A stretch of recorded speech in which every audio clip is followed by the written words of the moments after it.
الرحمن الرحيم maanta ay taariikhdu ku astaysantaa kowdii bisha sagaalaad 2021 waxaan shir la yeeshay maamulka degmada Ceelwa iyo laamaha amniga ee ka howlgala degmada Ceelwa shirka waxa lagu la faquray xaaladda amniga oo waayadan dambe habac sii galayay sida la socotaan deegaankan waa deegaan ballaaran runtii waxa nimanka argagixisada laga xoreeyay 2011 إلا أنت سوحا قعنت كوها عندما دراويش الدولة قولات كتشبلان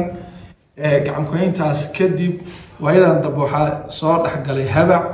يكلا داصدنان يني كفا إديستان أرجع حسدا هبع أسدها كوي متعيدك سيدا درت أنا وحن وإذا كوه لنا إن هبع أسدها ديو هبين عيدا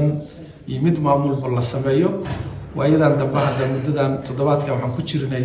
arrimaha ayaga ah sida xal loogu heli lahaa amnigi halaaway loona toosin lahaa laamaha amniga maamulka degmada iyo saraakiisha amniga waxaan isla garanay in laamaha amniga laan kasta shaqadeeda si hufan ay u qabsato oo ka howlgasho laan kasta hadii nabad sugid tahay hadii booliis tahay hadii ciidamada daraawiishta yihiin hadii ciidamada amniga ee deegaanka ka howlgala yihiin ba in si toos ay u howlgasho laan kasta shaqadeeda maamulka degmadan uu howlgala sidii loogu tiragalay runtii shaqadiisa iyo waajibaadkiisa maamulnimo uu si hufan u gubto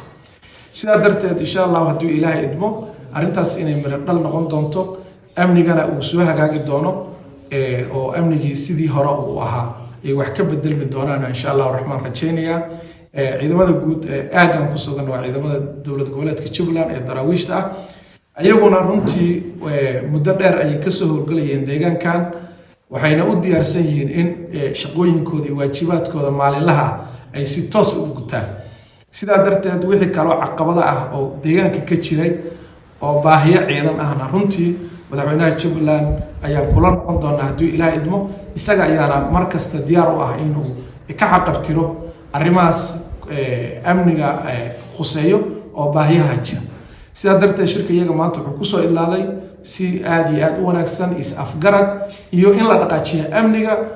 sida hadda uu yahay wax laga bedelo aad iyo aad ba u maasantii maanta oo Arbaca waxaan ka shiraynay xaaladda amniga oo dabacday oo degmada Ceelwa maadaama uu nagu soo biiray wasiirkii warfaafinta wasiirka xigeenka warfaafinta dowlad goboleedka Jubbaland waxaan bariyahan oo dhan ku howlaneen sidii amniga oo habacay loo toosin lahaa loo shaqaysiin lahaa baan ka hadlaynay bariyahan maadaama uu wasiirkana ay khayr Allah si wasiirka xigeenkii wasaaradda warfaafinta oo yimid howlahaas adag oo nahaystay amni darrada deegaanka ka jiray oo baahiyo iyo meenooyin ay ka dhaceen arrimahaasaan marka inaan amniga xoojino oo amniga la toosiyo degmada la hagaajiyo wixii caqabada ah oo amni ah laga hortago intaasaan wasiirka xigeenka isa qaadanay maanta Arbaca intaasaan ku soo gabagabeynay amniga deegaanka inaan ka hadalno hagaajino ayaan ka hadalnay beriton haddii Ilaahay nashir khamiisadka inaan ka dhigno ciidamada inaan aadno sida amniga loo sugi lahaa iyo xaaladiisii berito khamiista inaan arrimahaas aan ka shirno ayaan ku ballanay